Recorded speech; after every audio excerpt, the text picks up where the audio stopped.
ایک دفعہ کا ذکر ہے کہ ایک بادشاہ کی 2 بیٹیاں تھیں، اقرا اور سدرا۔ دونوں نہایت خوبصورت، نیک دل اور معصوم تھیں۔ ان کی ماں کا انتقال ہو چکا تھا اور بادشاہ نے دوسری شادی کر لی تھی۔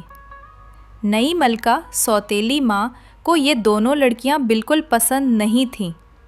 وہ چاہتی تھی کہ کسی طرح ان دونوں کو محل سے دور کر دیا جائے تاکہ وہ اکیلی ساری سلطنت پر راج کر سکے۔ ایک دن ملکہ نے بادشاہ سے کہا، اگر آپ نے اپنی بیٹیوں کو محل سے نہ نکالا تو آپ اپنی سلطنت کھو بیٹھیں گے۔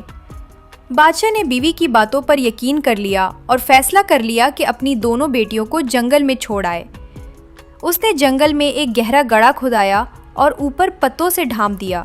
پھر بیٹیوں سے کہا، اپنی ماں کے ساتھ جنگل میں شکار کھیلنے جاؤ۔ جب وہ جنگل پہنچے تو ملکہ اقرا اور سدرا کو اسی جگہ لے گئی جہاں گڑھا تیار تھا۔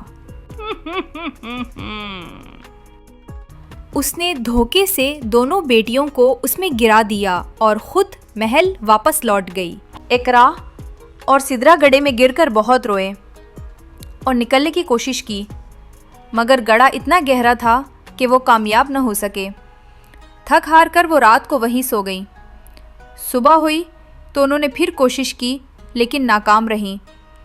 بھوک اور پیاس نے انہیں بہت ستایا۔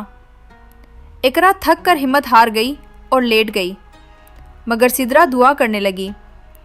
اس نے آسمان کی طرف ہاتھ اٹھا کر کہا، اے خدا ہماری مدد فرما۔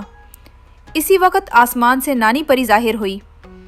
اس نے اقرا اور سدرا کو گڑھے سے باہر نکالا اور کہا، اب آگے کا سفر تمہیں خود طے کرنا ہے۔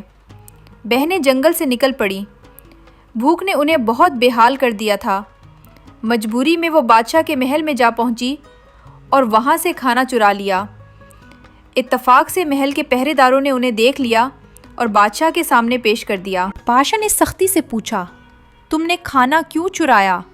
انہوں نے جواب دیا، ہم 3 دن سے بھوکی ہیں، اسی لیے مجبوری میں ایسا کیا۔ ہمیں سزا نہ دیجیے بلکہ کسی کام کے لیے محل میں رکھ لیجیے۔ بادشاہ نے پوچھا، تم دونوں کیا کر سکتی ہو؟ اقرا نے کہا، میں ایسا قالین بن سکتی ہوں جیسا آپ نے کبھی نہ دیکھا ہوگا۔ سدرا نے کہا، میں ایسا کھانا بنا سکتی ہوں جیسا آپ نے کبھی نہ کھایا ہوگا۔ بادشاہ نے خوش ہو کر اقرا کو قالین بننے کے کام پر لگا دیا اور سدرا کو شاہی باورچی خانے میں۔ جب اقرا محل کے کمرے میں بیٹھ کر قالین بنتی تھی تو اکثر شہزادہ وہاں آ جایا کرتا۔ وہ خاموشی سے بیٹھ کر اس کی محنت دیکھتا رہتا۔ ایک دن اس نے نرمی سے کہا، تمہارے ہاتھوں میں جادو ہے، یہ قالین صرف دھاگوں سے نہیں بلکہ خوبصورتی اور محبت سے بنا ہوا لگتا ہے۔ اقرا شرما گئی اور نظریں جھکا لی۔ شہزادے نے محسوس کیا کہ یہ لڑکی نہ صرف باصلاحیت ہے بلکہ دل کی بھی بہت اچھی ہے۔ ایک اور دن جب قالین تیار ہو گیا، شہزادہ اسے دیکھ کر حیران رہ گیا۔ اس پر خوبصورت پھول، پرندے اور محل کی جھلکیاں بنی ہوئی تھیں۔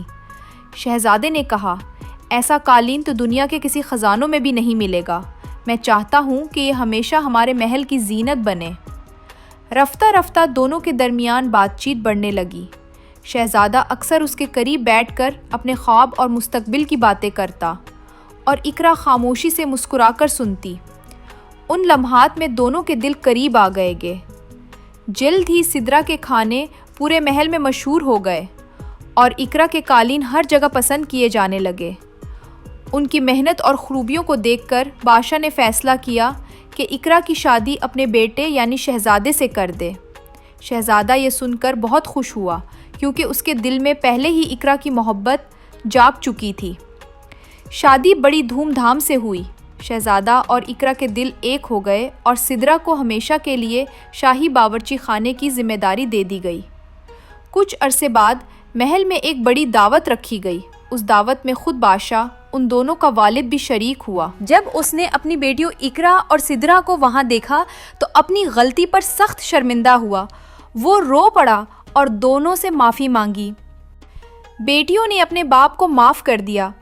یوں اقرا اور سدرا نے اپنی زندگی کا نیا سفر عزت اور خوشیوں کے ساتھ شروع کیا۔